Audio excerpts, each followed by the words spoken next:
Ooh, that's a tricky one. What was my worst day as a Scrum Master and why?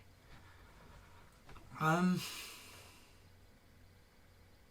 think I'm quite fortunate. I don't have worst days in particular in work. I don't take things that personally, but if you pushed me, I would choose the day that I got fired from a role for doing what I thought was the right thing. So I had a team. They were struggling to get things done. Not because they were a bad team, they were actually doing really well. But they kept hitting problems inside the organisation, particularly around edicts coming out of the development director. So this was a person who was new to the organisation, hadn't had time to understand how things work, but wanted to make their mark. That standard senior leader of come in, make a splash, everybody knows you're there. That's what they did. Okay? And unfortunately, the splash that they made soaked the team that I was working with. They were just sat there thinking, well, how does this work? And the thing that really got them was they were no longer allowed to do test-driven development. There had been an edict upon high that was Agile doesn't work, this TDD thing doesn't work, back to the old V model. Separate your testers from your coders. Coders just write to the spec. Testers, build your tests, you're not allowed to talk. And we were completely separated. So a team that had been working together quite nicely was suddenly torn apart. And that collaboration disappeared. And we talked about it, we tried to work within the confines, but nobody was happy. So it fell to me as the Scrum Master to go and talk. And I worked my way up to the director because everybody else kind of just pointed at them and went, sorry, we know how you worked, it was working, but the directors appeared, they don't like it, it's their call. So finally, I got a meeting with the director and that didn't go to plan. So I went in and I thought I had a good case. I presented how we'd impacted the team. We'd gone from being able to deliver this much stuff in this short period of time to the same amount of stuff in a much, much longer period of time because we'd lost that collaboration. And he didn't listen at all. He had no interest in the data. He had his opinion and I couldn't sway him. There was nothing I could do.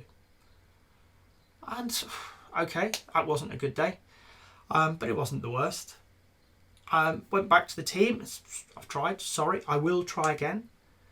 And we collected some more data and we crafted a better story to help this director understand what was going on and the impacts it was having, very real impacts on the team. So much so, team members were trying to leave. They were actively looking for new roles within the organisation and without. So a week or two later, I got another meeting and this was the bad one because I went in and I was fired before I spoke. I was a contractor and the entire position was, you're just wasting my time. I know why you're here. I don't need to hear it. I've got no interest. I strongly suggest you pack your desk up and leave, which if you've not been a contractor in the UK is the same as you're sacked, get out of my building. So I did. And that's quite crushing because I thought I was doing the right thing. I knew I was doing the right thing. I turned up, I was passionate, I was trying to help his organisation be better at delivering software. I was trying to help the team do a great job. I was working to their motivations. And what I didn't account for was actually some people aren't interested in that. The director's role was not what I thought it was. Okay, or at least he didn't see it that way. It wasn't to create an effective organisation. The director's role was to secure their position, to be known as somebody suitable for promotion. And my naivety fell foul of the politics of senior leadership. So that was probably my worst day. Not because of anything major, but because that was the day that I realised actually there's far more going on in the world of a Scrum Master than just helping a team. When you're navigating organisational politics, you have to be aware of other people's motivations, particularly their hidden motivations, the ones they won't talk about because they're selfish. And you need to learn the players in the organisation to be able to play in that field. Otherwise, you're going to be the casualty. If you've got to this point in the video, I hope you've enjoyed it. If so, a like would be appreciated. If you want to hear more from me, more answers to questions that maybe you've got in the Agile world, please subscribe to the channel. And if you've got a question that you really want answered, drop it in the comments. I promise we'll get around to it. Thank you.